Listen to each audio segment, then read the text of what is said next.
kind of skipped over it when it happens. But I think if you do the deep dive into it, you will see what kind of massive company is behind it and what kind of verticals they serve. And then you will understand. Yeah, how it's not the UST from Terra, mind you.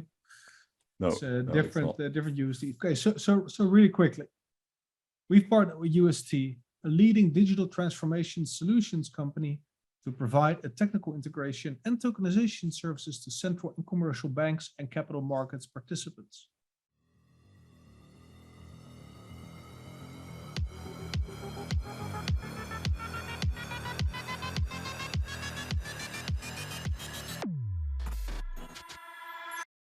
Ladies and gentlemen, comrades, Quamfy Show is back. I'm back. Good to see you're back. And as you can see, this is the Christmas special 2022. And this is first time we're together since I left in the English capacity. We recorded the Dutch episode last week, which was interesting. So good to be back. And we got an interesting episode ahead. We're going to have a look at what happened in 2022. Quant did as well with their advent. We're a little bit disappointed. We're going to be talking about that as well. And there's also a lot of FUD going on regarding exchanges. We're going to address that as we did in the Dutch show. So we're going to go over this. And there's CBDC news, as you can see in the title. There's a lot more buzz about CBDCs last year, and 2023 is the year that is finally going to happen. LacChain is obviously the first within our ecosystem, I think, to go live. But there's also some interesting news about Project Hamilton, and Gilbert made some very bold statements. So we're going to have a look at that. Same as price. We're going to make an effort to make it all a little bit more structured. And there will be a short video created of this one. At least I'm going to try. And that will be uploaded the Monday after this. This will air on Thursday, 1800. And this is going to be our new programming. So every other week, you're going to get an English episode. And that's going to be the even weeks. And the uneven weeks are going to be the Dutch episodes. So you're going to get a Quamfy Show episode in your language every week, but a new one every other week. As for the logistics, Tim, how are you doing? Merry Quantmas to you all. Merry Quantmas. Yeah, we're coming to you at Quantmas Eve as a special present, and I'm just really, really glad to have Jarno back on the show and to announce season 2. We're starting again. 2 months have passed, and well, we're back, luckily. Pretty much in the same structure, but some things will be different. We're trying to make it a bit more organized. We have learned our lessons from the past season. We are rebooting everything, and well, this is our Quantmas present. And yeah, I'm doing okay. It's been 2 months since, well, the last time I really spoke to you all. I did some blogs because we now also have our own very own website, thequamfyshow.com. And I've already written 2 blogs, but it's kind of, well, it's a time-intensive effort. You need to know what you're doing. So I've posted 2 of them, and I will be back with more content, but I still need to find some inspiration for it. There'll be content enough in the future, I'm sure. Exactly. So yeah, that's what I've been doing past 2 months, just living my life, continuing everything, seeing the price moon after we left around the 10th of October. A week later, we hit the $240 mark, and now we're all the way back to $100. So that's interesting, or €100. Yeah. And yeah, well, I'm okay, really. Just living my life and being a bit unhappy with everything that Quant did the past 2 months. And I will be using this show as a way to vent my frustration. Yeah. In the meantime, how are you? Yeah, I'm good, man. I'm good. It's been a crazy ride last couple of months for me. Got sucked into something, Galileo in this case, really quickly, which started as a favor for a friend, that escalated, snowballed down the hill, and before I knew it, I was in a role that took up a lot of time and a lot of different things. And in the end, I just realized that I stopped all those things for reasons. And the Quamfy show was a product of that. And when I started to prepare a podcast for Galileo, I realized, okay, I really want to be here.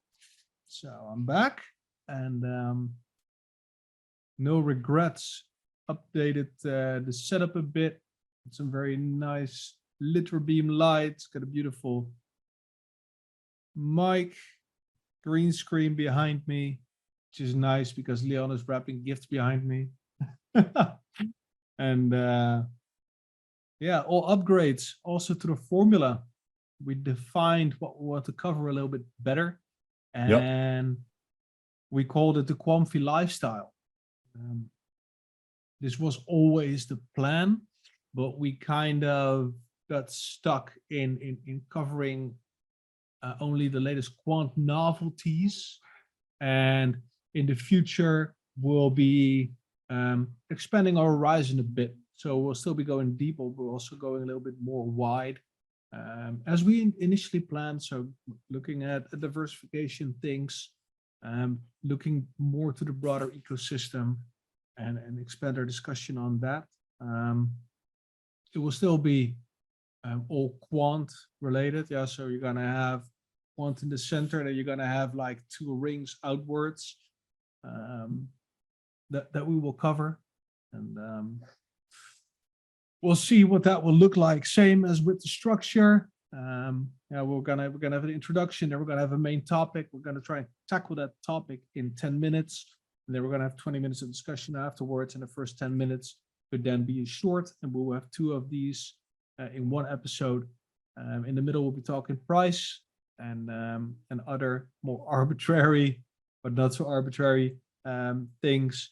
And we'll end with a funny, and all in all, an episode will be 1 hour to an hour and a half. Generally, we're going to attempt to get more guests on, looking at their investment decisions, their projects, and how they view their life, their investment, and this will obviously get more interesting when markets recover a bit more, because there's a lot of doom and gloom going around. Yeah. So yeah, trying to how do I say, level up a bit. No longer in a wife beater, we're in a polo, sitting in a chair. I see my lovely daughter ate lamb, and she smeared her hands on my chair again. I cannot unsee this. I'll be looking at this the rest of the episode, and so will you most likely. Yeah, so we're glad you're here. We cannot really see it, but yeah, we just used the time that, well, Jarno was away. In the meantime, we were already, well, kind of slowly, gradually making plans for a possible return, and we just used those 2 months, well, just to reevaluate, stop the time, look at what we have been doing. We had a very, very high output of content. Every 4 days, there was a gap of like 4 days between the last time we spoke to each other and the new episode, or 5 days, I think. Yeah, Thursday, Friday, Saturday, Sunday, Monday. 6 days. No, no. So, never mind. We're going to 1 recording a week now, at least. Exactly. And, we can edit this too. So we completely reevaluated our strategy, and we're just gonna do things a little bit different. Focus a bit more on quality, although we just already messed up.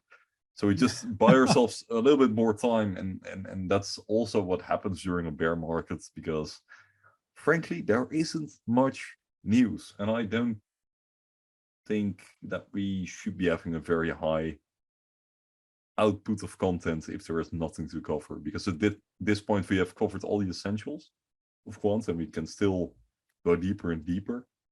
But we can now widen our horizon, and that's what we will be doing during season 2. Okay, that's that. Yeah. Some things happened in the past 2 months, and I think we should discuss them. Yeah. First thing on the agenda is obviously something that Quant shared. Yeah. And that's the looking back at 2022, the Quant advent. Not gonna lie, there were some expectations. There definitely were some expectations. I mean, technically the advent is still not done, right? So there can still be interesting updates, news, what sits. But yeah, no, the window of opportunity is fading pretty quickly, especially since Gilbert tweeted this afternoon that he's wishing everybody nice Christmas holidays, and they'll be back in 2023. So don't expecting any nukes anymore. But the advent was a little bit of a, I mean, most of you guys have seen it. It was actually only a rehash of everything they did, every article they published, and all their achievements over the year. So if we look back really quickly, we had a strong year in 2022, establishing many foundational activities, helping our customers realize their ambitions for digital assets and tokenization. Gilbert Verdian shares his top 8 accomplishments for the year.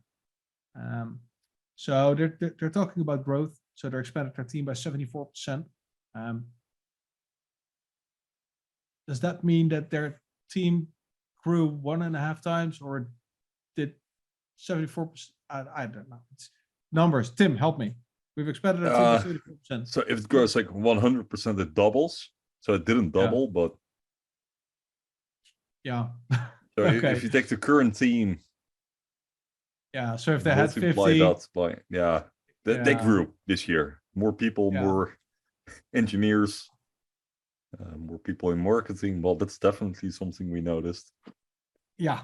And yeah, they've just been gradually building, which is nice, honestly. I mean, if you look at current economic conditions and the fact that most companies are now laying off staff, that's a pretty bullish sign that they're still hiring people, that their demand is still growing.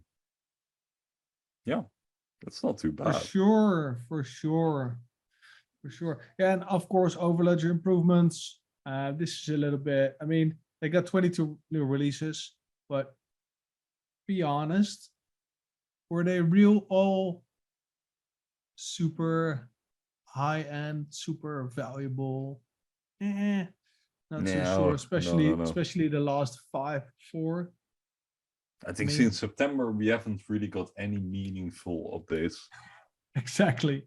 So that's it's almost exactly. But we did get the QRC 20 tokens and the QRC 721, which is really nice. Which they openly admitted to be a beta. Really? Function. Yeah, it's literally there. You can read it. We already knew internally that it was in a beta, but now they openly admit it. I think it's under the tokenized section somewhere, but they say it's in beta. And they didn't say that at first openly. And we knew it internally. There were some rumors that it was in beta, but they say it, which is interesting though. Yeah, for sure. So every 2 weeks, new functionality. We knew this. Blockchain-based payments, release our Overledger endpoints to perform blockchain-based payments. And there's still this difference, right, between Overledger Enterprise and Community. And it seemed, I discussed this with Bas from Quantascan. It was also part of what we call our think tank. That's the team behind the scenes. You guys are great, by the way. Shield with all the graphical things, and if Bas for the those tech and guys, stuff and Nils. If those guys weren't there, I doubt if we could deliver. At the frequency, at the frequency and the quality that we do now. I highly doubt there's such a great team also for feedback, because they're all for like really mature guys with a lot of experience in many fields, and then Yeah, it's a they brilliant team. don't care what other people think of their opinions, so they're always honest, which is really helpful. And their work output's like great. I mean, Shield Man, the guy that's doing all our graphics works. If we ask him to do something, it's done within 24 hours. It's always It's insane. Yeah. Yeah, it really is insane. And also So one of the with most knowledgeable. He's also one of the most knowledgeable members of our community. So that's a double blessing. It's a really nice group of guys, and happy with them. For Okay, sure. Back to the year. Yeah, so user interface, beta version of tokenization API.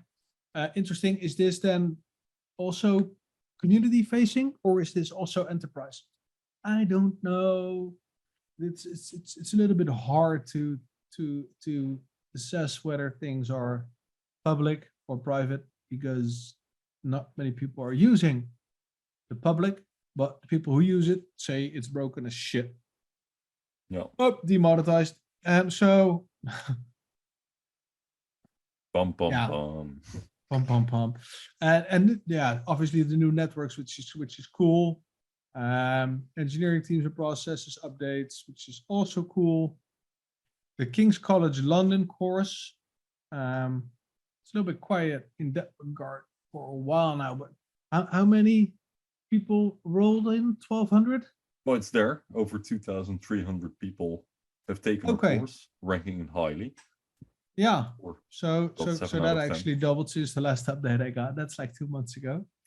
Pretty cool. And I mean, most of the year it's been around the 2,000 mark. A couple of hundred more people have joined, but it's still a good thing. I mean, it's one of the things that marks 2022 in Quant's perspective. If you ask me, there are some things I would say tokenized, the DLT course.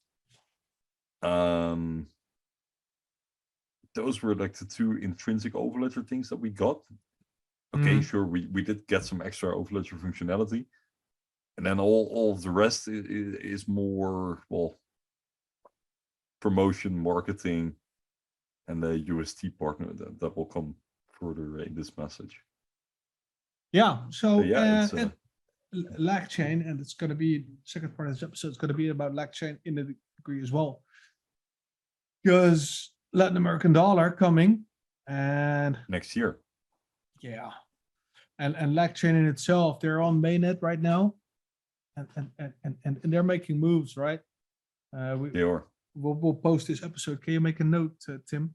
Because we went into LacChain in depth a couple of times, but they are actually making the world a better place, which is really cool. It's also the FinTech for Good initiative thing that you see coming across your screen regularly.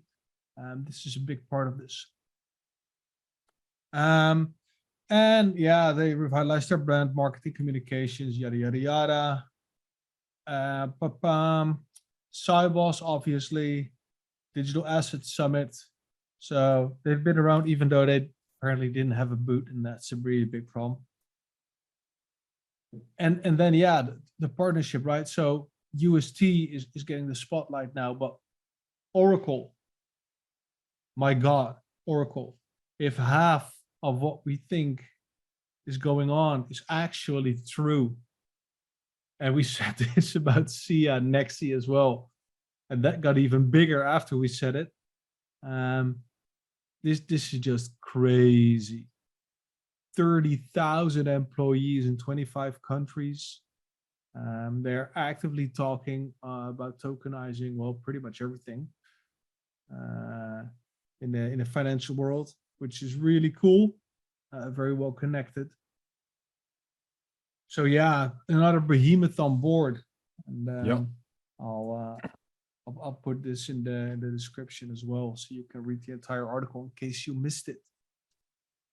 Yeah, that's one of the notable things that happened in the past 2 months. I kind of skipped over it when it happens, but I think if you do the deep dive into it, you will see what kind of massive company is behind it, and what kind of verticals they serve, and then you will understand. Yeah, it's not the UST from Terra, mind you. No, It's a no, different different UST. Okay, so really quickly, we've partnered with UST, a leading digital transformation solutions company, to provide a technical integration and tokenization services to central and commercial banks and capital markets participants. And this is a quote from Daniel Field. He's the head of blockchain. Built with financial institutions in mind. Quant Overledger's API gateway is the perfect foundation to bring the benefits of blockchain to a multitude of businesses in this sector, which is a pretty big statement. Again, this is in the description. Have a look. While you're scrolling down, like, subscribe, share, comment, all those things will help us out tremendously. But just subscribing and watching is wonderful. Thank you. And look into the future. Let's read this out. I'm thankful. I'm very grateful to the team at Quant for all their support. We've built an incredible foundation to unlock blockchain and realize the future of finance. We have so much to look forward to in the months ahead. We want to unleash additional solutions for developers, and there are exciting projects in the pipeline, as well as new capabilities planned for Overledger. The market is ripe for easy-to-use, low-code, secure DLT solutions, and we're in a great place for continued growth. We'll keep you posted. Yeah. So, looking back, doesn't look like much, but like I said, man, we're just looking at Oracle and what they're also doing, and the UST, and then the Nexi, and then LacChain. It's like the layer cake is getting so high that the things at the bottom are struggling, right? I mean, SIA was the biggest, and nobody's talking about SIA anymore, even though they connect the entire fucking world. We're just moving on to the next one, but all the layers of the cake are like almost equal in size, if not bigger. It's like an inverted pyramid. It is. It's literally those layers of sediments that are, well, continuously adding to this, well, this platform that we call Overledger. And well, if you look at Gilbert's final statement, and he said that, well, it was a nice year. He doesn't really make any concrete promises for the future next year. Like last year, he said, well, 2022 is going to be bigger than 2021. He kind of refrained from that. He didn't say. I think he's like right, though. I mean, he's been getting a lot of flack for that remark because price only $100, but yeah, I think he's right. I mean, if we actually should make like a comparison list between what they achieved in 2021 versus 2022. Then he might indeed be right, but I don't feel like it. I think. Huh? How do you quantify success? I'll be fucking around with my Zoom, so I'm gonna be around. Yeah. Well, Jarno is messing around. At the beginning of the episode, I was putting it on in like the 400% zoom, and I was like like this. I was completely terrifying. I can show you if you like, but now how do you quantify if a year is bigger than the year before, right? If we're talking about partnerships and implementation, those two things, I think 2022 is better and bigger. There you go. In your face, ladies and gentlemen. Tim just zoomed all the way in. You could see like this is serious business. Yeah, no, it's a little bit intimidating. People are watching on 4K on their big screen TVs right now. Anyway, enough with the shenanigans. So, how do you quantify success? So, I think you could, well, literally compare what they've been doing last year to what they've been doing this year. And honestly, because of all those layers of sediment, I kind of forgot what we've been doing was all about. Yeah, what I mainly remember of 2021 was the price action, but that doesn't say anything fundamentally about the company. And that's interesting, because mentally 2021 was a bigger year. But on the other end, if they say, well, their team grew by 74%, they made major steps when it comes to their marketing strategy, then in fact this might have been a better year. We're getting multiple tweets every day. Just a simple, stupid example. They've been featured in a bunch of magazines and other things like that. And they're being taken increasingly more serious everywhere. And also their mailing list, they went from giving us updates on Telegram to just mailing us every now and then. So it was about time, wasn't it? I mean, every fucking YouTuber has a mailing list. Yeah, well, they professionalized. But in terms of actual achievements, it's like a year that's in between everything. I feel like, and I'm a bit afraid. You think Tokenise and QRC20, QRC21 is not a thing? It is. But it's still in its first. It's still in its first beta version, right? They openly admit now, and they said at the beginning that those features would be rolled out, and they still have to do it. But that's fair. But where do you want them to begin? Do you want them to begin a project at the beginning of the year and then have it finished before the end of the year? Is that realistic? Not necessarily. But they kind of changed their tone about everything. It's they were very optimistic, and now they're becoming a bit more realistic that things take longer than expected, which makes perfect sense. But for me, well, that's the reason why it's hard to qualify how 2022 has been in terms of success. I don't doubt that they did bad, that they had a bad year. Honestly, if you look at the global economy, the macroeconomic conditions that we are facing right now, they are doing very well. And I think even that's price is doing pretty well. Yeah, exactly. I think that's the most important takeaway for 2022. If you look at the gains we made, right? Because everybody's we're only at 100. Yeah, we're only at 100, but you could have doubled your money this year if you were in Quant. If you bought the bottom at 40, the point I was selling out of panic, you could have still doubled your money. Yeah. Name me a few other cryptos where that is possible. If you were in Bitcoin or Ethereum, that wasn't the case. But with Quant, you could have doubled. And, we looked at that in the Dutch episode. Bitcoin was at 70K. Was that in 2021? Yeah. Quant was at 40. Quant was at 60. Quant was at 40. And then Quant was at 3 something, 4 something. And Bitcoin was at 69. And then Quant was around 210, I think. And then Bitcoin was at 70 at the end of 2021. Anyway, I mean, in terms of all of that, we didn't have a bad year, and they were indeed successful. I'm just a bit disappointed with we are waiting, and it's all part of the game, and I'm not too fed up with it because, well, investing is hard. Most people have lost. Gilbert, make me my millions faster.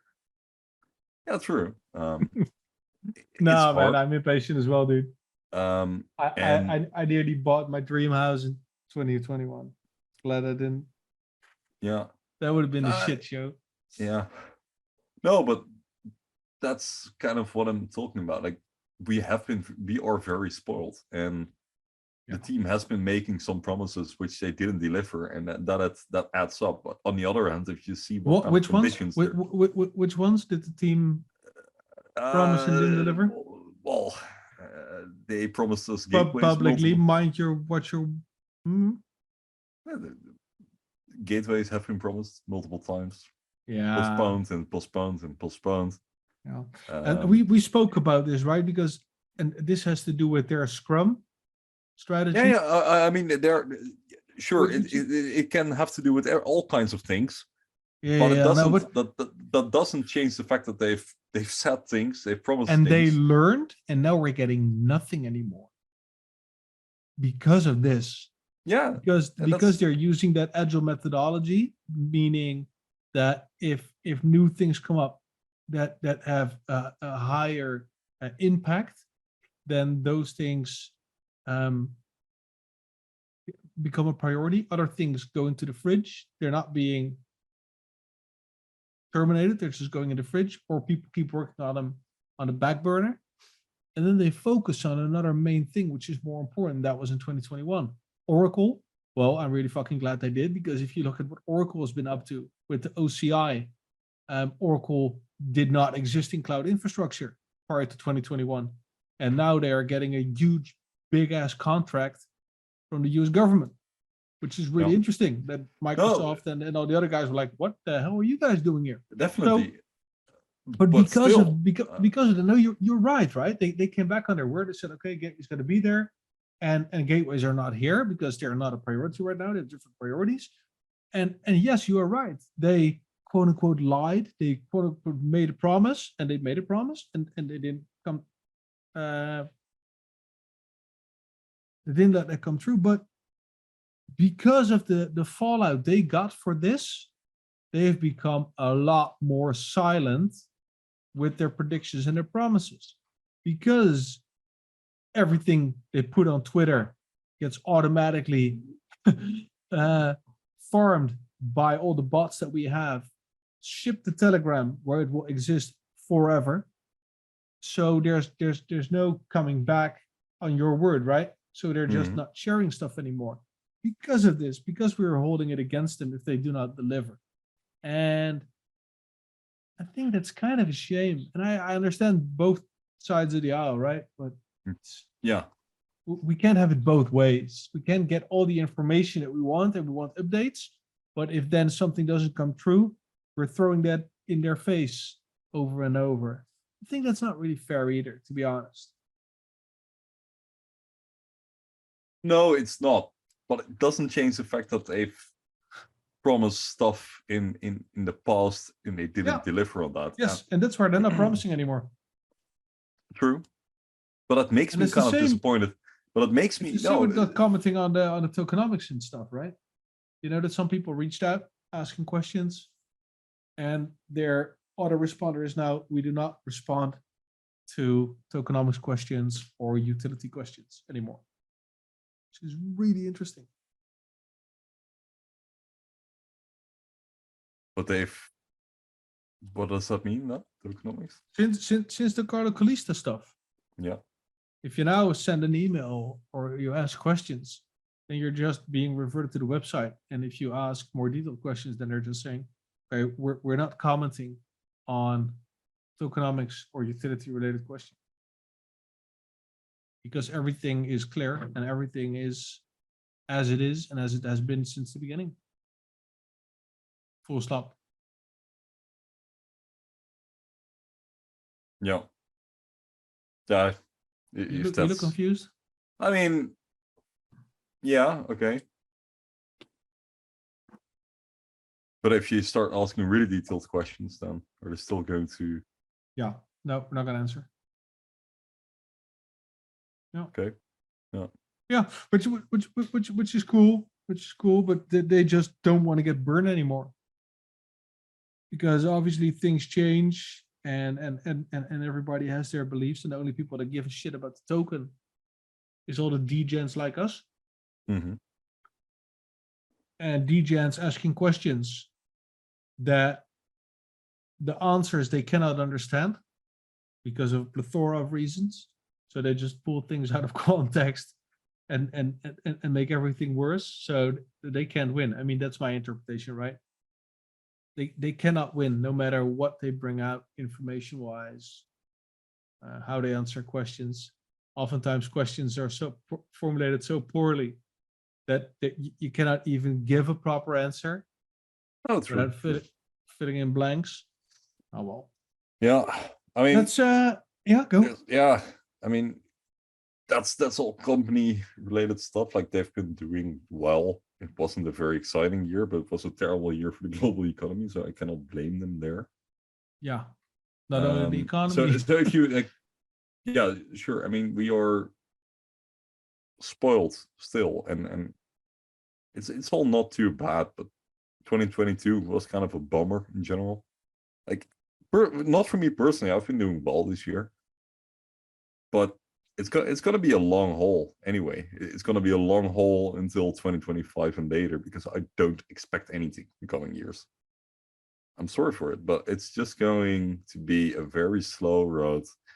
It will say some stuff, and then they're going to do it, and then you'll have the legislation. But before you have that, there'll be many, many years further and further. In the meantime, they are still building the company, which is great, I guess. So it's not all too bad. But if you just look at it from a crypto perspective, where we want things really fast, it's really boring, man. On the other hand, if you look at what other projects like Flare are doing, do you know Flare? I'm kind of Is it now. that thing that if you have XRP, you get Yeah, exactly. airdropped? Exactly. That's a fucking shit show, man. Demonetized, but that is embarrassing. Like they just always postpone it. They now claim that it's going to happen somewhere halfway January. I don't buy it. I You really don't already buy did, it. motherfucker. Huh? I mean, you already did. I had XRP at that moment, and well, apparently I'm getting an airdrop, but that's terrible, man. And I'd rather have this strategy that they're doing right now, just being very boring. Yeah. Rather Slow than and steady promising 1000x stuff for the win. Yeah, exactly. That is a strategy that's going to make you the most money at the end of the day. And it's still crypto, so it can still go parabolic when it needs to. Well, technically, if you zoom out, and we'll go to price in a bit, we have just been going up in a 20-degree angle. Yeah, exactly. So it's not all too bad. And I mean, there have been plenty of moments of fear past year. If you look at the Calista, I think that was one of the defining moments of 2022. The entire Carlo Calista drama. I still feel my stomach back from those days. We even dipped all the way back to 40. That was not necessarily related. It was a what happened with confounder, right? It was not the main cause. It was a No, confounder. it wasn't. But Oh. it was one of the defining moments of 2022, and there were plenty of moments of panic with everyone. We've had a very chaotic year. It was a roller coaster. When Luna crashed, that was the initial trigger, right? Yeah. Luna died.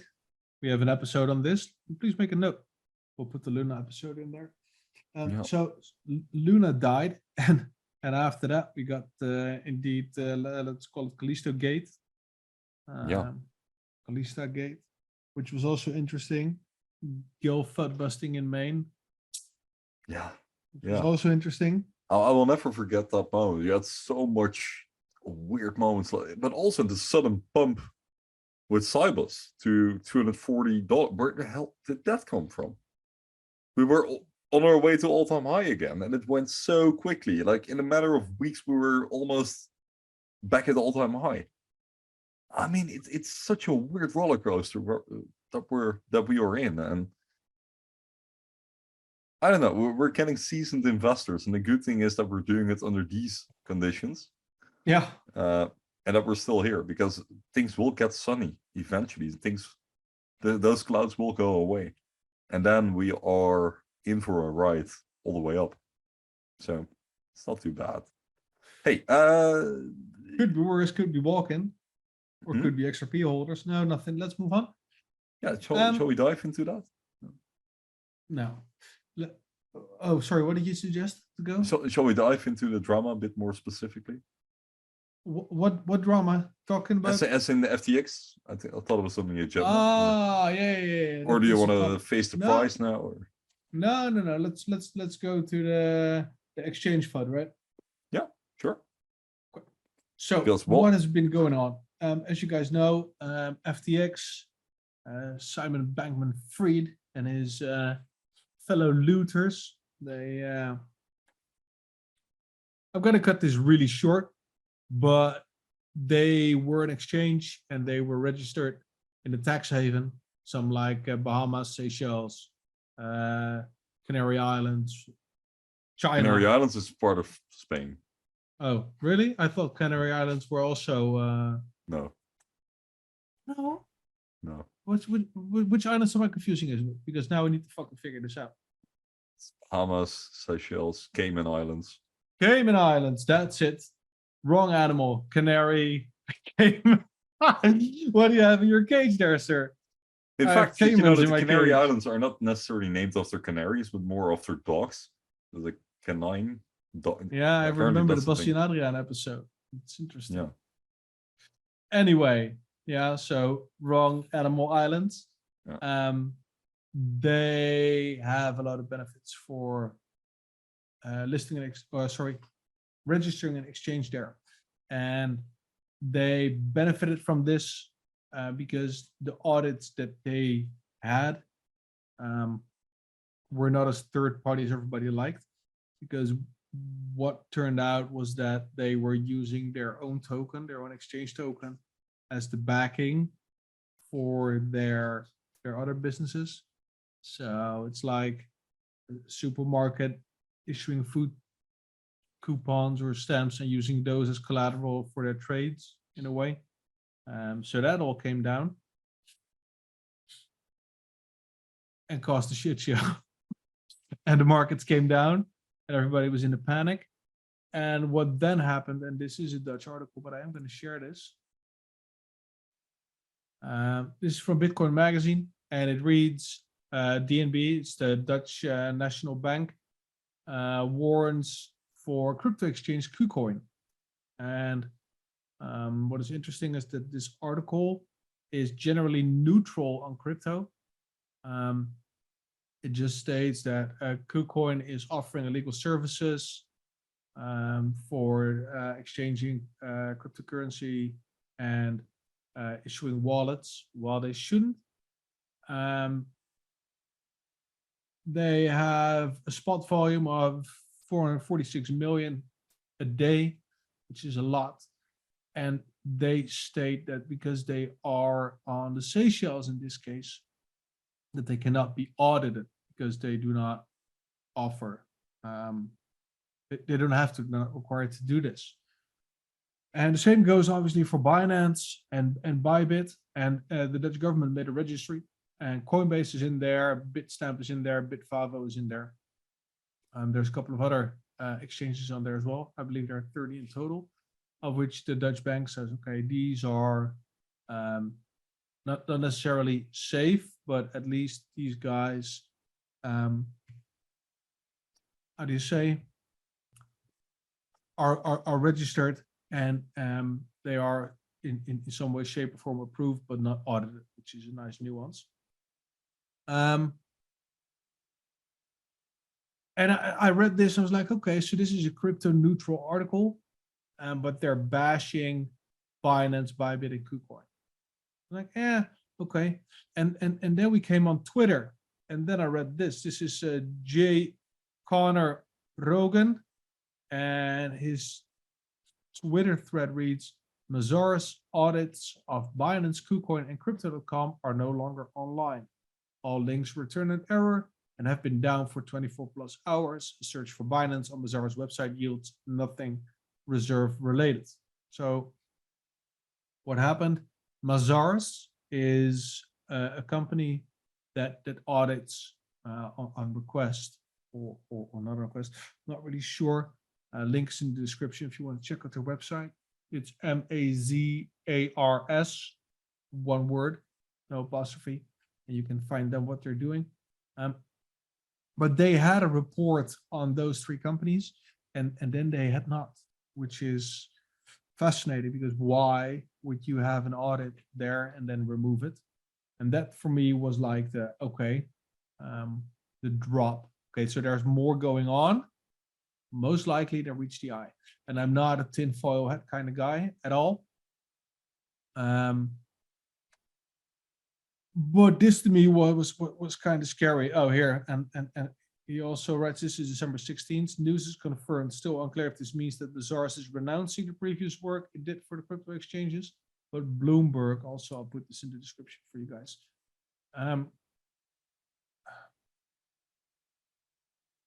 I can read this, obviously.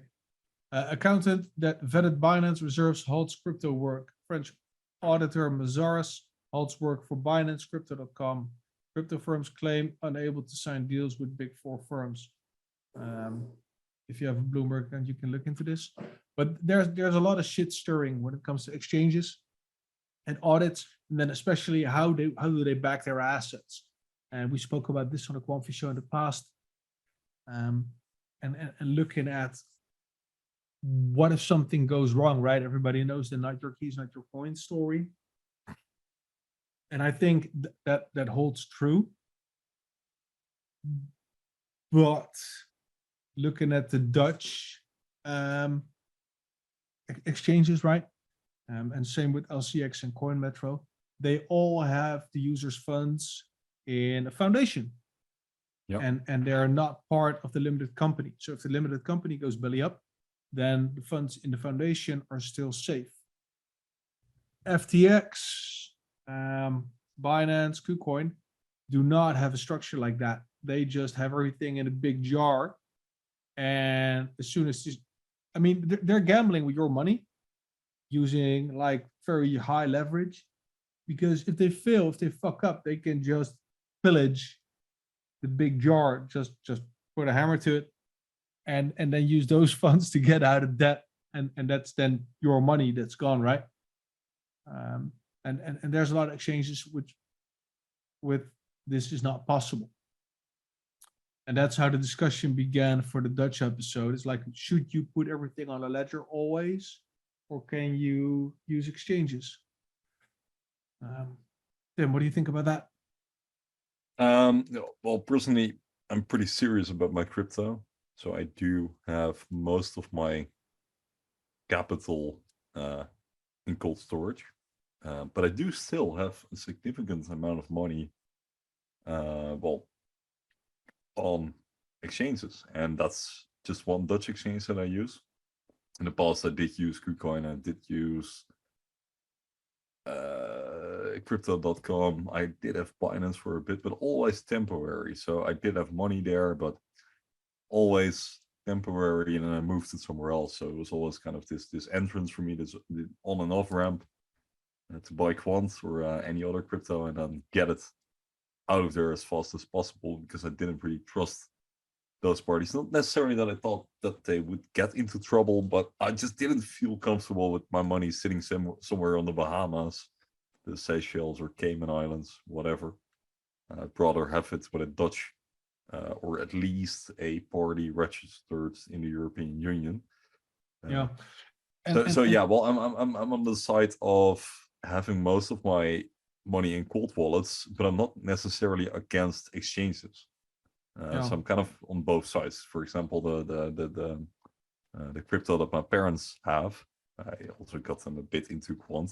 That's all stored on an exchange, one that I trust, because I don't think my parents will be very happy using a ledger. They will get a mental breakdown, I guess, using that. Yeah, it's and that's indeed the point, right? I mean, everybody says not your keys, not your coins, so that's true, but it's also not your bearer certificates, not your stocks. No, if something happens to your seed phrase, you're completely screwed. It's a very vulnerable way of acting. I was talking about if you own Tesla stocks, do you have them in a safe, the stocks? Do you have all your savings in a safe or in a mattress? I mean, all those things are all really nice.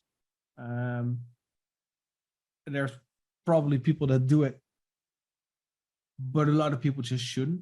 And I know that I'm a broken record on this, but most people that bought Quant, that I know own Quant or crypto, do not use a ledger. They just use one of the exchanges that is using the foundation separation of funds, because they don't want to fuck around with a USB stick that you have to log into a computer with a very specific cable, because otherwise it doesn't work. And they don't want to have a sheet of paper somewhere, or steel, you gotta have steel laying around and have a copy somewhere else, because if your house burns down, and it's not the future, ladies and gentlemen. And there's always people, I mean, there's even people who have a continuous server running in their basement with the Bitcoin blockchain on it, and they are keeping that up to date, and then putting the freaking backups in saves on a different location, because if the blockchain shuts down, we can start it up again. I mean, those people exist, and that's fine, and we need those people, but most people are not those people. I wonder which though, what would happen if this is just a completely theoretical exercise, but what would happen, sorry for interrupting you, what would happen if Ledger as a company fails?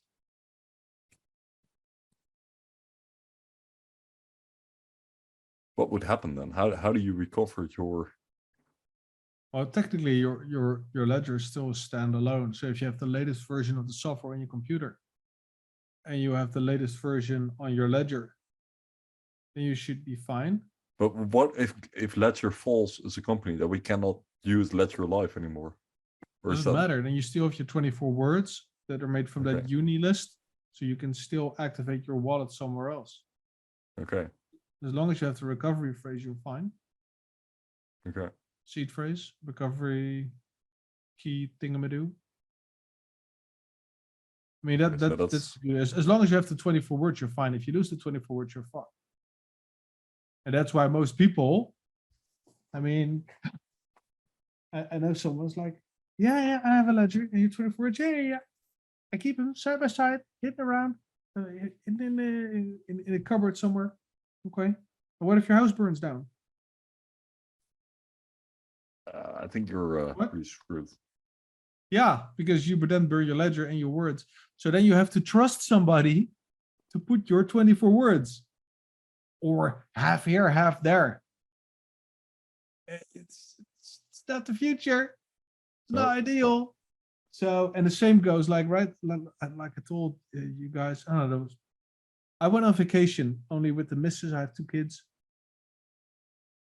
If Leon and I both die in a horrible plane accident or whatever, and everything is on a ledger, who's going to access this? No one. Who's going to reach my quant? I mean, I got a whole quant that will be lost forever. So I need to do something to make sure that my children, 5 and 0 years old, are able to actually sell that quant in the future.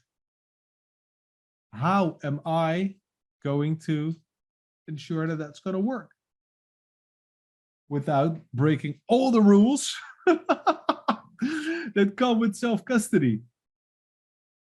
I mean, don't share your seed phrase. Yeah, don't share your seed, don't share your entry codes, don't share the location, don't share XYZ. Well, sorry guys, I needed to do something, because otherwise the kids would have had nothing, which is also crazy. And then you can store it at a bank. Yeah, okay, you can store it at a bank, that's true. But then you still need to leave instructions. And it's a mess. Anyway, so exchanges, are they bad?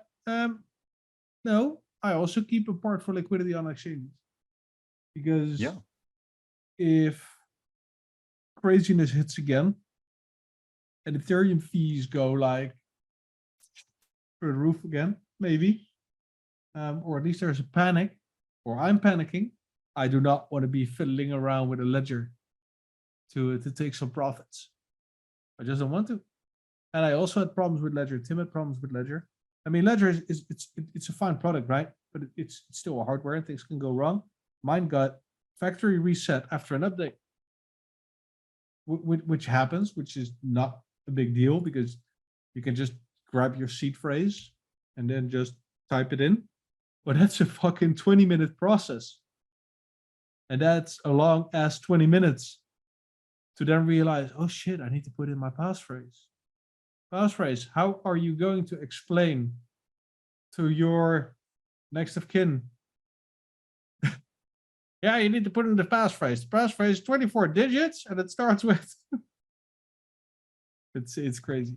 So, but no, liquidity on exchange, majority on the ledger, a hybrid model I think is really nice. Yeah, that's the I model think, I'm using. And yeah, and for a lot of people, just don't bother with ledger. And the future will look different, right? We'll have the self-sovereign identity and all those things, yeah, which will make logging in and handling all your assets a lot easier. I think at the point we will reach the full implementation of a self-sovereign identity. Everything will be so much easier. But that's a discussion for some other time. In fact, we did discuss this with Check D, for example. Oh yeah. If you, I can link the episode if you like. No, but let me. Yeah. No, but well, I think what will happen, and that's also kind of if you look towards the future, towards the coming year, is that you will get some exchanges which will start to dominate. In fact, that already happened, right? Most of the crypto markets are dominated by just a couple of parties. But to stay relevant there, you will need to comply to regulation. Yeah. And there is no way that we will continue to face the same kind of conditions that we have right now. Like the same stuff happened with banks 2008 and before. Yeah, it's a Complete repeat of fraudsters. moves. And well, you got tighter and tighter regulation, but this time around it's around crypto. New fintech companies emerging. They will also eventually hit that point where they will be fully regulated. In the Netherlands, we are luckily very far ahead when it comes to that. We're still not fully there. Very progressive, yeah. But we do have a progressive regulator, which in the beginning wasn't greeted with a lot of enthusiasm. I know that some Dutch parties almost gave up because of the strictness of Dutch regulation, but in circumstances like this where parties on the Bahamas completely fall apart, then I'm really glad that we have a tight regulator here. And I'm not that stressed about my exchanges falling. It could obviously play out differently in the future, but for so far, it's not looking too bad. Is there anything else I wanted to add here? No, not necessarily. No. I think I hope if you go with the Coinbases and the Krakens and the Favo. And in the Dutch episode we talked about this too, and in fact some banks are also already entering this space of being able to buy. So that's also a prediction that I'm doing. That has in fact already happened. Is that banks, and especially those neo banks, these really innovative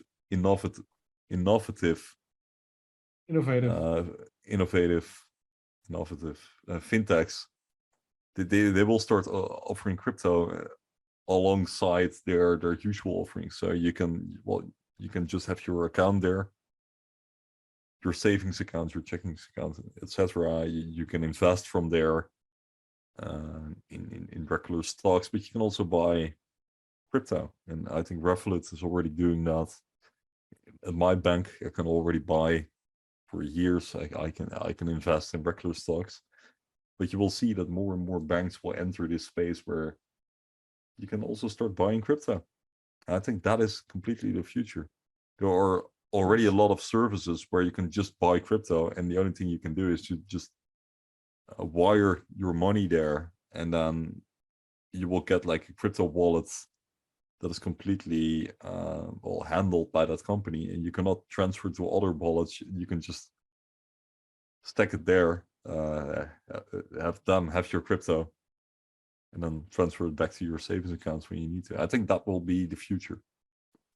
Yeah, and especially if you can still use like a hybrid model, right? So you can have them custody your stuff, but if you have the keys, same as what Coinbase custody has right now, you're still good in a way. It's a little bit Yeah. of a difficult construction right now, and it requires some identity things, but that will be there in the future. No doubt, no doubt. Hey, want to go into some price chat? Sure. And during this episode, we dropped back to 98 euro. We lost a digit, a full digit, Jarno. Broke again. Back to 2 digits. Yeah. When I think ropes are not necessarily hit by inflation as much. So. Okay, so looking here in euros, looking at Bitcoin, 15,853. Burger tokens, 16.8K. It's not too bad. Ethereum, 1.2K burger tokens. Over the last 7 days, down 3%, give or take. And there on position 30 at 105 US dollars. Quant down 12%, 7 days. Under Bitcoin Cash, just a bit under Stellar, under Ethereum Classic and Monero. Looking at the euro price, because we're still Europeans, 98.86 euros, down 12%. This is the same. At least we're above ApeCoin and Kronos, which is nice. Yeah, so if we're gonna have a look at, and it was interesting for the Dutch people watching, we were talking, and we are not TA specialists at all. We were looking at the Quant Bitcoin price. And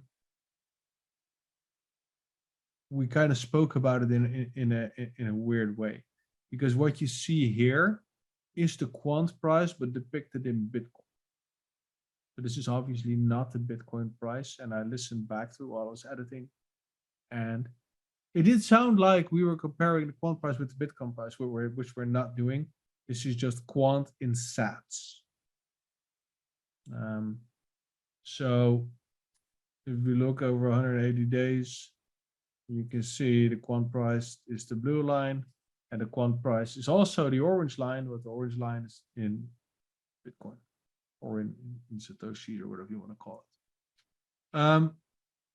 If we're putting it to log and to max time frame, you could just see we're just,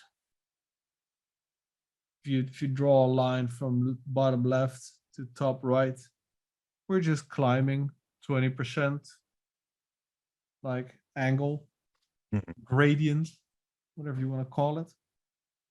Degrees, what is it? Is this degrees or percents? 100% is straight up, and that's 90 degrees. So this is about 20. Yeah, it's something like that. Yeah. So you could, if you take all these points and you plot them and you draw a line between them, you will get an angle of like 20 degrees, I think. Yeah, something like that. Not too bad. And even then, when you look at all-time high, logarithmically,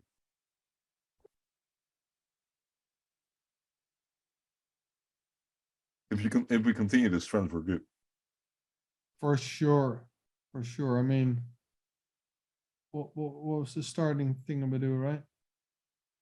Too many zeros. I cannot see. Because there are some mechanisms behind this that will do indeed make sense. I mean, the amount of wallets is growing, so there are more and more participants wanting those quants.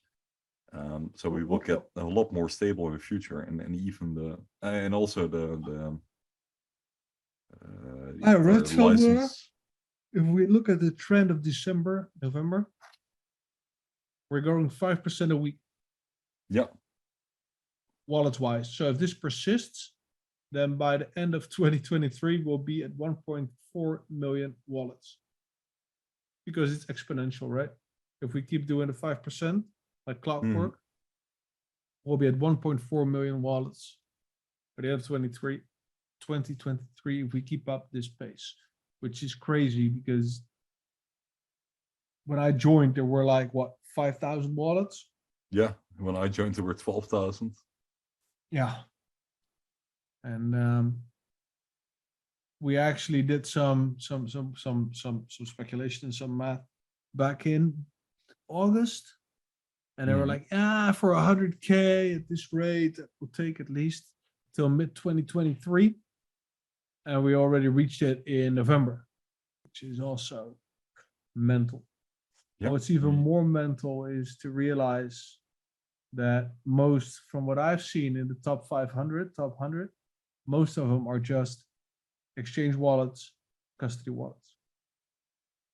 So if you're in the top 1,000, you're one of the few 100 private citizens, or whatever you want to call it, normal people that owns more than 1,400 QNT, which is also bananas.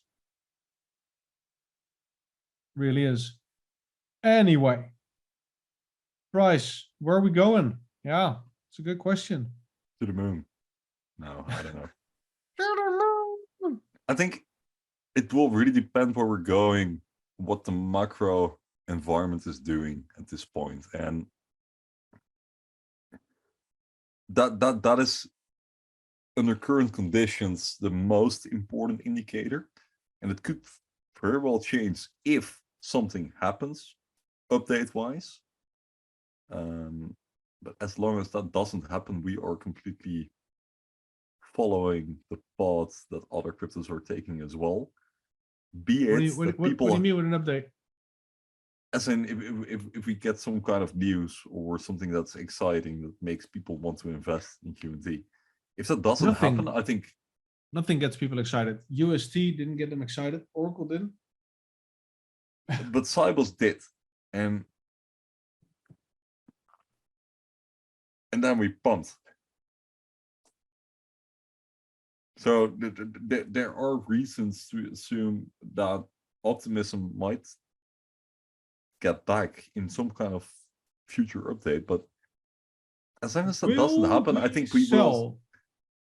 Will we take profits, or do we only take profits at the bottom?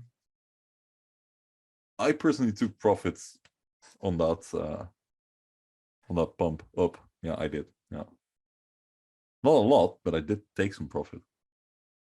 On that, I am just buying, DCAing nice things that I need/want instead of taking profits. Mm-hmm. I early on in the background. Yeah. I mean, I haven't sold a lot though, but I did sell a bit, just have a bit more financial stability in the back. Like, we are facing very turbulent times, and I do have some plans financially for myself. So it's like, yeah, well, we're now between the 150, 200.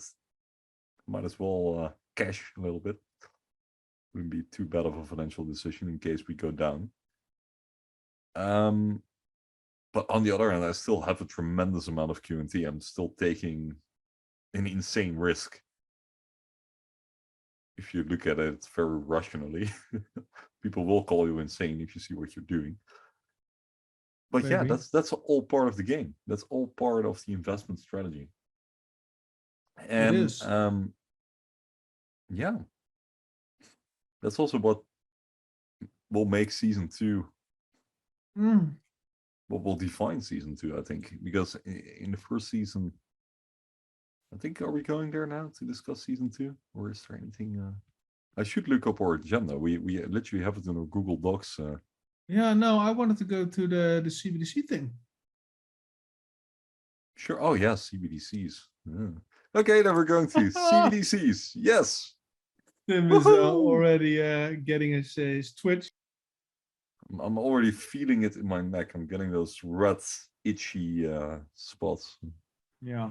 Well, what is interesting, this guy, Richard Turin, link in the description, on LinkedIn, wrote this, and this is the 3rd paragraph.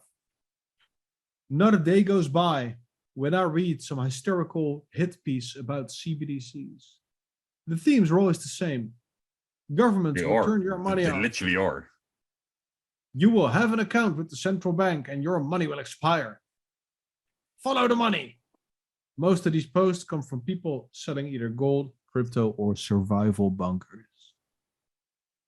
And I think he's right. He's completely And right. he has some arguments. So the first line is a little bit cringe. Two flames, must read.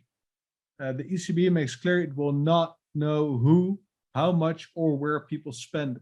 So stop the anti-CBDC hysteria. The ECB lays out in no uncertain terms the role of the euro system and supervised intermediaries. Spoiler alert, it's not too different from credit cards today. I've said this for years, and so have we. There's a couple of arguments here, and I know this is a little bit of reading, but I want to take you through this because these are quotes. He actually states this. So let's look at critical passages, most reproduced in full because they are so clear. Number one, the euro system would not be able to infer how many digital euro any individual end user held, nor to infer end users' payment patterns. The digital euro would be designed so that it minimized euro system involvement in the processing of user data, while ensuring the smooth functioning of the digital euro and the ability of the euro system to perform its tasks. Makes sense, right? For normal people, what would their arguments be for knowing all this, for monitoring all of this? What do they have to gain? For rational people, they'd say nothing. And there's obviously a lot of people that say, yeah, but they want to know what you spend. And they want to know where you go so they can control you. Okay. Number two, the euro system must retain full control over digital euro issuance and settlement. Settlement is defined as the completion of a payment transaction with the aim of irrevocably discharging all payment obligations between payer and payee through the transfer of funds. The two technical tasks are: one, settlement verification, and two, settlement recording. This also makes sense, right? You cannot distribute this. You cannot have some untrusted, unknown party. You can't have this, how do you say, decentralized. You can have it distributed, but not decentralized. So supervised intermediaries is number three. Supervised intermediaries would perform all end user facing roles, such as opening digital euro accounts or wallets and associated payment operations, as is currently the case for the bank accounts and services that customers are already used to. They would offer user-facing services, including conducting Know Your Customer and anti-money laundering checks, and would provide devices and end-user interfaces to pay with digital euro. They would also perform tasks related to the funding and defunding of users' digital euro accounts or wallets. This also makes sense. So if you're with a bank, they're offering you a credit card. If you're with crypto.com or with Binance and you have a credit card, this is the exact same damn thing. If you're with your current bank, they usually have like these identifier things, or what's those two-factor authentication things where you put your card in. This is what they're talking about here. This will obviously be provided by them. And in this case, that will just be the bank that you're just working with right now. Number four is offline payments. So for an offline peer-to-peer validated digital euro settlement in a local storage device would be a suitable solution. Fantastic news. Yeah, and this is also mandatory. It's like cash, right? It makes perfect sense. I was in the liquor store today and there was no data, but I could still pay with my phone. As you guys know, I've been paying with my phone for a very long time. And that also works if you're in airplane mode or whatever, because it just caches it, CACHE, and it just sends it when it's done. Sorry, when you have a connection again. So the tech is already here. Regulation is still on the way. So the takeaways are: stop the CBDC hysteria. The ECB will not know how much you spend or where. the relationship with your bank or newer intermediaries like cell phone carriers is intact, the ECB will run the computers that quote unquote settle, which makes perfect sense. And the ECB finally accepts offline payments. They've been on the fence for ages. And this is the reality, and this is the truth, right? And just the feeling that all new technology will lead to more control, I think is a little bit hilarious. But it's also, and there's a guy writing a comment on this, because I also went through the comments. This man, Dr. Thierry Teuma,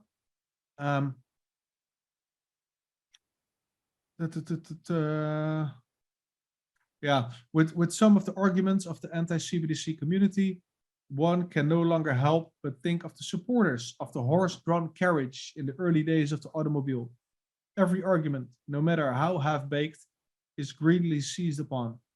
The main thing being to create an impression of doubt about the new in the listeners' readers. But history, and not in this case, and not only in this case, teaches us that the new is making its way into everyday life. That's good. Usually humans call such a process evolution, right? We've shown this in a different episode about the internet. A passing fad, right? It's everything that's new is scary, and it's good because the people that are like really super paranoid, they ask the questions and they help form the spectrum so we can find a nice middle road. But there's a lot of rational people that are also jumping on that bandwagon, just rehashing information without thinking for themselves, and that those people are usually also very loud because they have something to commit to, which is a shame. There was also a comment somewhere, and I'm going to leave this topic now, but they are going to open source or at least open up the code to a degree so it can be audited third party and even by you probably if you have an interest in doing that, because they really have nothing to hide. And since it's the European bank, there's a lot of countries involved. They will all do their own due diligence. So there's actually a majority vote going on. I mean, not like a vote, but kind of like a vote to see if everything suits everybody. And I know there's a lot of, how do you say? Ultimate, well, whatever. There's a lot of, what do you mean? Yeah, so Friction. everybody needs to be on board. So everybody will check, right? All the countries in the EU that are going to use this digital euro. Yeah, and everybody is like a word. I forgot the word. Is it an infinitive? No, it's an ultimate, whatever. I mean, it's this process of getting everyone. Yeah, I see what you mean. Like consultation. I don't know.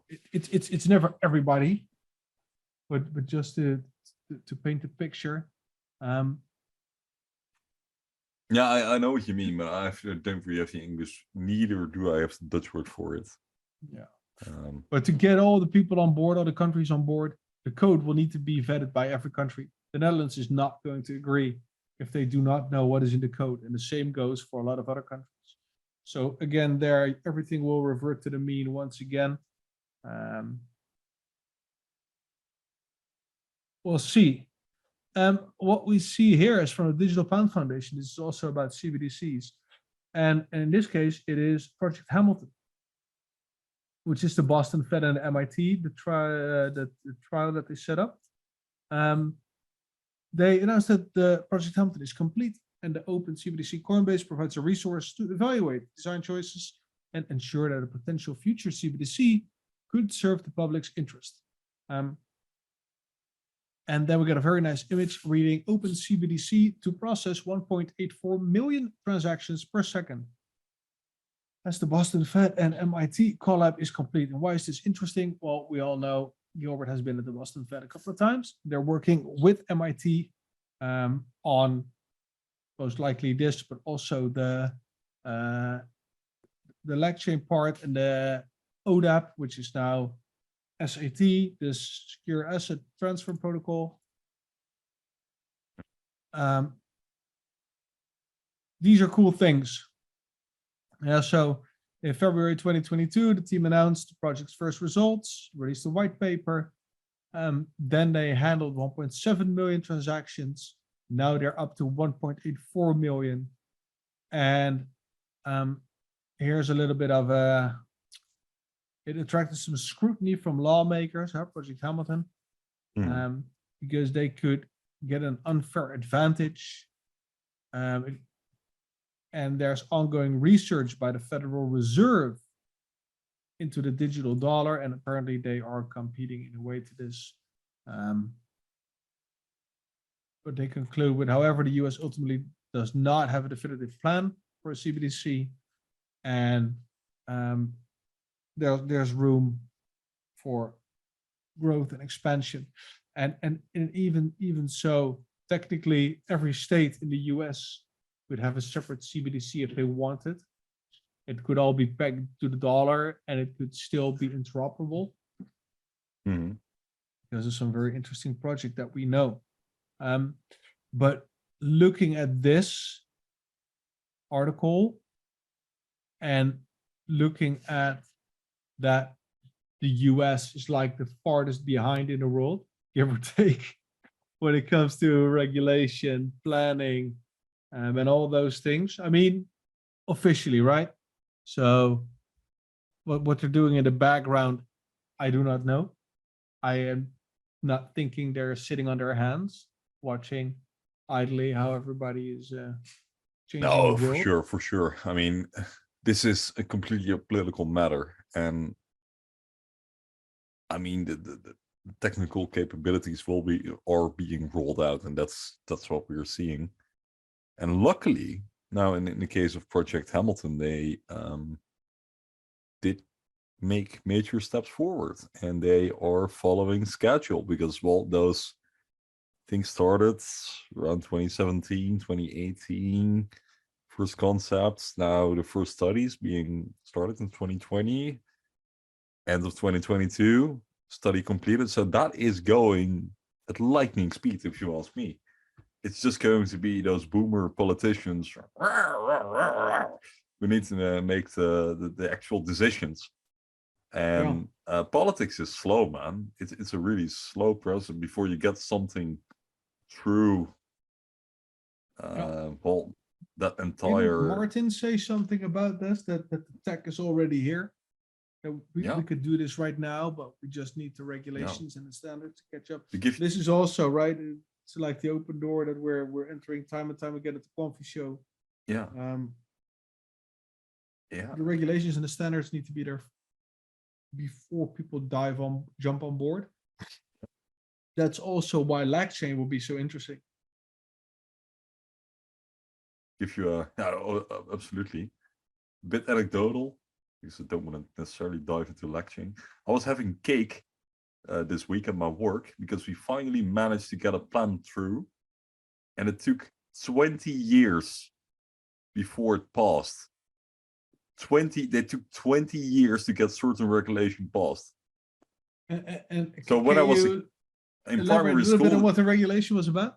It's I'm working in this field of urban planning, and like to get in Dutch it's called a bestemmingsplan. So like a zoning. I'm not sure if it's zoning regulation, like urban planning regulation. And it took them 20 years to get it through, because everyone was saying something about it. They had to constantly fight over it. And that's not necessarily a good example, but that's a showcase of how slow government, and especially in these kind of cases, can be. Because you have so many actors, and really, when you want to do something like this, you want to have the entirety of in this case, the EU and the Eurozone, want to say something about it, it's going to take a long time. And that's the reason why Jarno was talking about LacChain. Different setting with, well, a bit less heavy regulatory structures. So you can, I mean, if they can get it to work there, and they can have a proof of concept done there, then getting this implemented can just be a simple case of copy paste, right? Yeah, and tweak it a little bit and be done with it. Well, we will see. We will see. If we'd have central bank digital currencies in 2008, we probably wouldn't have had the financial crisis, says Gilbert Verdian. Spicy. I'm not sure if I agree about that. Let's have it.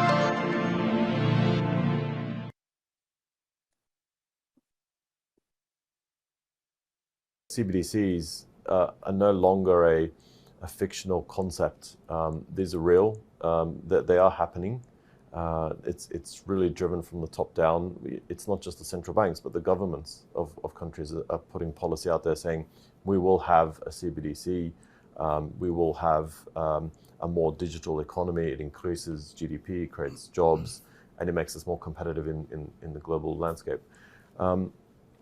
Personally, I think CBDCs are a great tool for not only the technology side, having payments automated and programmable and smart, but also on the policy side. It really gives central banks the ability to control monetary and fiscal policies in a new way.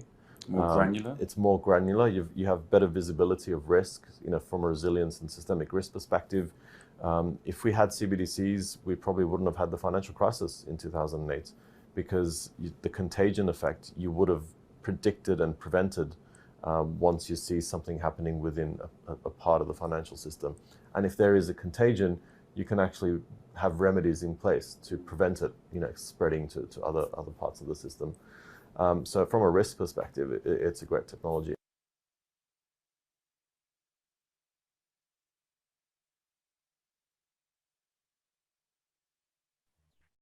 Trying to talk, but I had myself on mute.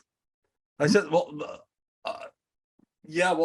Gilbert's here talking about contagion effects. So yeah, indeed, that would mean that central banks could step in earlier and prevent systemic risk. Yeah, and quicker, right? Because right now, what you see with the Fed, with their quantitative tightening, is they're trying to get, at first they printed a ton of money, and now they need to get that money out of the system. But to get that money out of the system, they need to get people spending, or they need to do that with rates or what's it. It takes a ton of time to get all that money organically out of the system. And because everything is so slow and finality is so slow, and you got all these clearing houses and things and Bedou's and what's it, which if you have CBDCs, you can very easily just close one tab, open one up, and you're going to have instant effects on this. So if there is indeed, like Gilbert says, a contagion, and he said probably, right? But if you have one part that's crumbling, and to prevent everything else from falling, if you can, in a way, cut that off, and this is like way above my thinking and understanding, but to me, it makes sense, because like we saw with FTX, there was shit on one end, and then it just spread and spread and spread. Besides the rumors, right? But there was also financial fallout, because there's a lot of people that were exposed, and so on. It was kind of similar, like you said, to 2008. So how would you think that it would not have made a difference having CBDCs? It depends, I think, on the role that CBDCs start to play.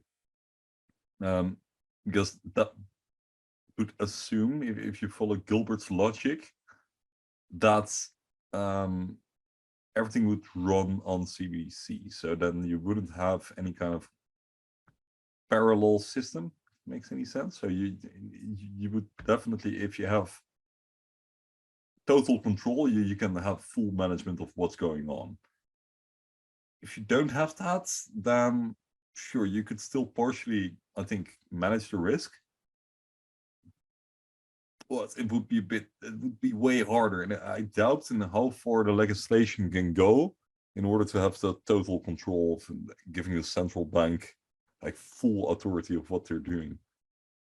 Makes any sense? Like, I'm still trying. I think Gilbert is kind of not saying that I'm an expert. I want to don't want to say anything about that, but I think he is oversimplifying really complicated stuff. Okay. And- My thoughts are in this case, right? And then we go over to background. I mean, he has the knowledge and the experience to reasonably oversimplify this, Mhm. because I think he has such a great understanding that if he states like, okay, we could have probably stopped the contagion from spreading with the use of CBDCs, why would we then doubt that? Because the banks Because serve he's the a central bank vendor of serve- this technology at the end of the day. Yeah, that So was your he- argument in the Yeah, prep, right? I mean, he's never going to argue against it. So he will oversimplify his thesis. Where's my tinfoil hat? You really think that? You think Well, he will? he's not. I reasonably think that sure he will have a point partially, but he's also selling this technology, right? Or he's not selling it, but he is promoting. So I'm not arguing against it. No, that's fair. I mean, That's in fair. certain industries will also argue that they are essential, like the fossil company like Shell will argue that they are essential if you want to transition your energy system. They will not place themselves out of it. That they will be a key part of it. If you listen to their story, it makes sense, but then you also need to realize where it comes from. So I'm not saying that he's not right. I'm just a bit skeptical if you could prevent financial crisis in the future. Right? I think it's, well, at the end of the day, it's like inherent to capitalism itself that you will get some sort of crisis. And sure, perhaps the contagion thing that we saw in 2008, we might solve that, but then you will, one way or the other, have a crisis somewhere else. So I do agree there, but saying that we won't have any financial crisis, I think it's a bit. Yeah, I agree that short-sighted. essentially every economy with the current system will have a blow off top, but that is because we simply cannot move the money around quick enough to prevent the problems from compounding, right? Yeah, true. So I think mean, we have, I just have to see how this plays out. I think we're making very bold statements. And they might be true, but it might also be untrue. And I'm just not drawing any conclusions here. And sure, I think nor should we, Gilbert has a because point. we are not economists. No, We cannot even agree if something is 30% or 20 degrees. So let's not go there. But no, indeed, I think economists themselves will also not find out because it's just really complex stuff. Like engineers will make you believe that they can solve issues, but then you kind of engineer your way out, and you will find that society is more difficult than that. So then we'll create new issues. In the 1950s, they thought they had solved everything, but by doing that, they created new problems. So seeing everything through a technological lens and saying, hey, we can be using techno solutions, you will create eventual new problems. So we'll just have to see how this plays out. But it's an interesting statement, and I would love to invite someone who can say more about it than we do. But hey, nice. Okay. Then we have this This is the other article. article. This is the 21st of November. There was this interview with Martin, Gilbert, and Andrew.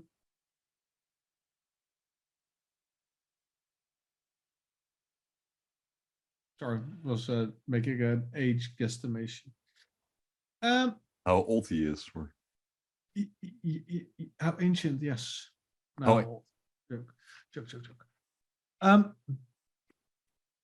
Shots This fired. article is in the description, and my brain is beginning to fill. But this was recorded after SIBOS. There's an entire video, and I believe the video is almost an hour, is it not? 34 minutes. It's on their website. Like I said, link in the description.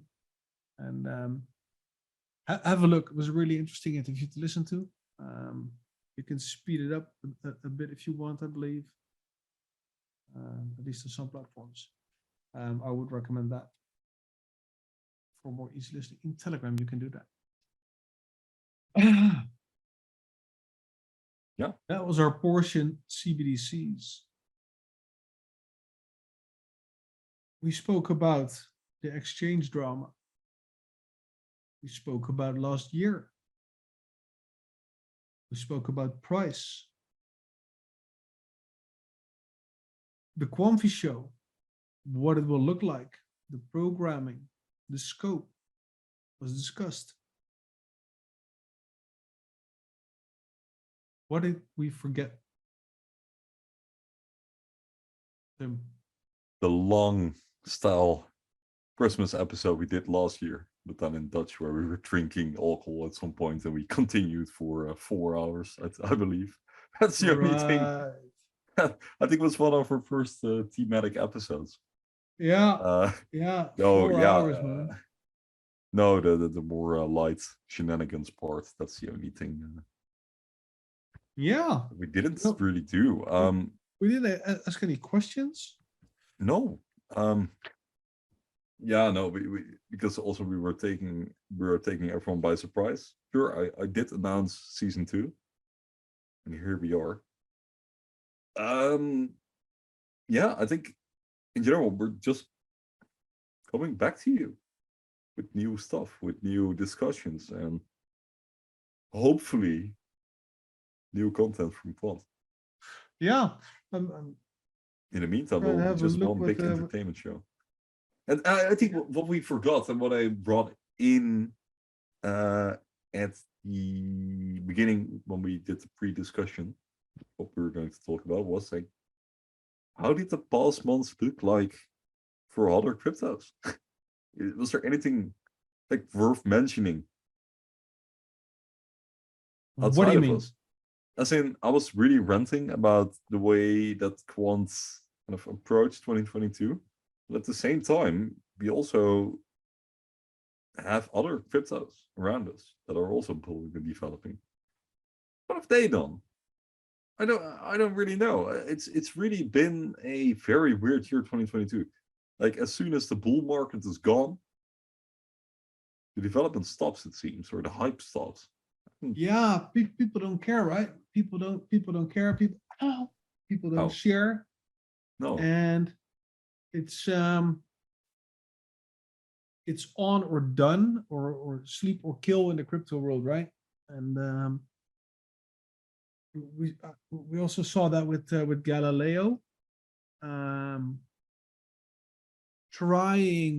attempting to get traction with tweets, with tweet storms, with AMAs and whatnot.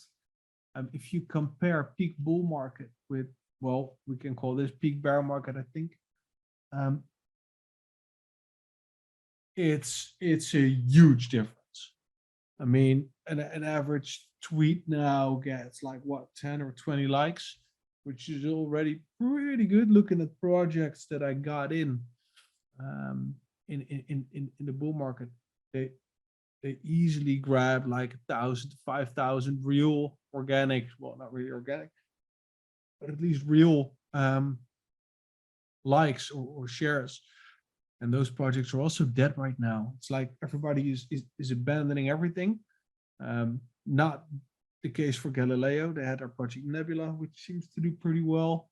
Their community in Telegram seems to be, what was that? Shout out to them. Like they are yeah. Their Telegram is growing. They're keeping active. I'm not a part of Galileo anymore, just to be clear. I'm not going to be sharing things that are not to share, obviously, but no, man, they're doing well. They assigned some new admins to manage their group, and yeah, they're doing their best to keep the momentum, as far as I can see. 2023 is going to be big for them. They're going to be having the token generation event using the QRC20. Their Nebula will be a QRC 721 NFT, PNFT. There will be utility for this. They're now selling their PNFTs still. Discount price 25 each is, I believe, 2 more days. No, it ended already. It's now $50. $50 then- now. Yeah, and then it will jump to 75 and then 100. That's So, cool. yeah, no, I mean it's I admire the fact that they are building during these conditions and they Yeah. are attracting, well, a large growing community around it. Yeah. And that's great. I mean, if you manage to do that under these conditions, you will definitely be able to do it when well, the economic conditions are much sunnier than they are now. Yeah, it's the So- same as Quant, right? Quant was also born in the bear market. Yeah. Yeah, Right those- after the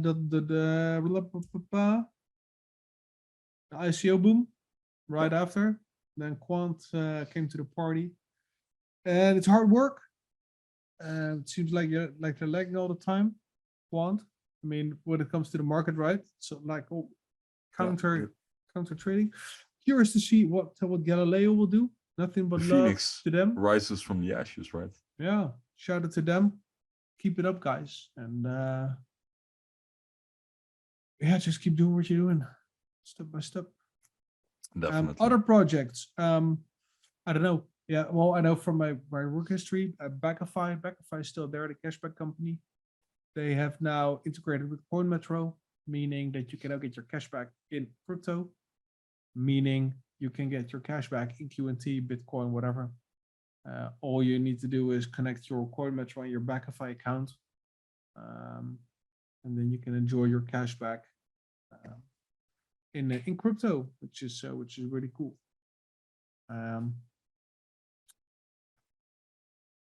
Other things, I am not following other things. Oh. And neither should you. This is the Quamfy No. show. Yeah, I think we did give you a nice Christmas present. Sadly, Yeah. not based on an update. But hey, we are back and we're going to do this once a week in Dutch. No, sorry. Once every 2 weeks in Dutch and once every 2 weeks in English. Yeah. And You're- you'll hear yeah. more from us. Is there for anything sure. else? No, thank you so much for your support. And I just looked, and the Dutch episode already had 126 views in one day, which is pretty cool. Love the engagement. Yeah, leave a comment, like, subscribe, all those beautiful things. Share it around your Twitter, give us a tag. And if you want to be on the show, if you have something interesting, share or not. Just want to grab a drink, we can do that as well. Let us know. And check out our website, thequamfyshow.com.nl, quamfyshow.com, thequamfyshow.com. We bought them all. And you'll find us there. There's a contact form if you have any questions. Love you guys. Hope you have a wonderful year's end. How do you say that? New Year's Eve? New Year's Eve? Yeah. Christmas, Quantmas. Well, yeah, Quantmas and then New Quantmas. Year's Eve, because we're going to be back with season 2 in January after we recovered from New Year's Eve. Hopefully we'll still have all our digits, and we'll catch you then.